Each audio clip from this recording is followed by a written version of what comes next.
أعوذ بالله من الشيطان الرجيم. بسم الله الرحمن الرحيم. قال الله تبارك وتعالى في القرآن المجيد والفرقان الحميد: ولا يغتب بعضكم بعضا أيحب أحدكم أن يأكل لحم أخيه ميتا فكرهتموه واتقوا الله إن الله تواب رحيم. وقال النبي صلى الله عليه وسلم: الغيبة أشد من الزنا، أو كما قال عليه الصلاة والسلام. ناظرین، معاشرے کے اندر لوگ بہت سارے گناہ کرتے ہیں. گناہ کی بہت ساری صورتیں ہیں جن میں انسان مبتلا ہے. مثلا گناہ کی ایک صورت چوری ہے. لوگ چوری میں بھی مبتلا ہے، چوری کرتے ہیں، اللہ معاف فرمائے. ایک صورت زنا ہے، نعوذ باللہ من ذالک. بہت سارے لوگ ایسے ہیں جو زنا کرتے ہیں، اسے بھی بہت سارے لوگ. بدنظری بھی ایک بیماری ہے، ایک گناہ ہے، بہت سارے لوگ اس میں مبتلا ہیں.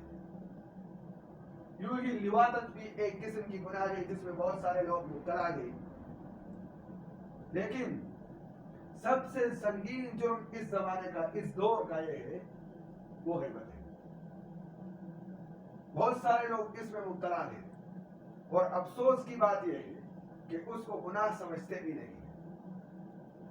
بوڑھے سے لے کر کے جوان بچے تک،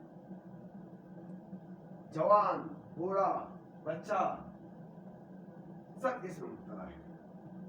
غیبت کرتے ہیں اور بہت شوق سے کرتے ہیں. لیکن قرآن کریم میں حکم دیا گیا ہے ہمیں: وَلَا يَغْتَب بَعْضُكُمْ بَعْضًا، کہ تم میں سے بعض کی غیبت نہ کرے. اور ایک مثال سے سمجھایا ہے کہ غیبت کرنا یہ ایسا ہے جیسے کہ اپنے مردے بھائی کا گوشت کھانا. کوئی اپنے مردے بھائی کا گوشت نہیں کھاتا مگر تو اس کو ناپسند کرتا ہے. تو یہ غیبت کرنا بالکل اسی طرح ہے. اور حدیث میں اس کو اشد من الزنا کہا ہے. اب غیبت یہ زنا سے بڑھ کر کیوں ہے؟ ایک تو اس وجہ سے بڑھ کر ہے کہ لوگ اس کو گناہ سمجھتے نہیں ہیں. لوگوں کے ذہنوں سے اس کے گناہ ہونے کا خوف نکل گیا ہے. حقیر سمجھنے لگے ہیں اس کو. حالانکہ مولانا اشرف علی تھانوی صاحب رحمہ اللہ فرماتے ہیں کہ جب آپ کوئی گناہ کرتے ہیں، چاہے چھوٹا ہو یا بڑا، یہ نہ دیکھیں کہ یہ گناہ چھوٹی ہے یا بڑی ہے، بلکہ یہ دیکھیں کہ کس ذات کی آپ نافرمانی کر رہے ہیں، وہ ذات چھوٹا ہے یا بڑا ہے. اور اگر آپ کوئی نیکی کر رہے ہیں تو پھر اس نیکی میں بھی یہ نہ دیکھیں کہ یہ چھوٹی نیکی ہے یا بڑی نیکی ہے، بلکہ یہ دیکھیں کہ کس ذات کا آپ حکم سر انجام دے رہے ہیں، وہ چھوٹا ہے یا بڑا ہے. تو دوستو، گناہ سے ہمیشہ انسان اپنے آپ کو بچائے رکھے.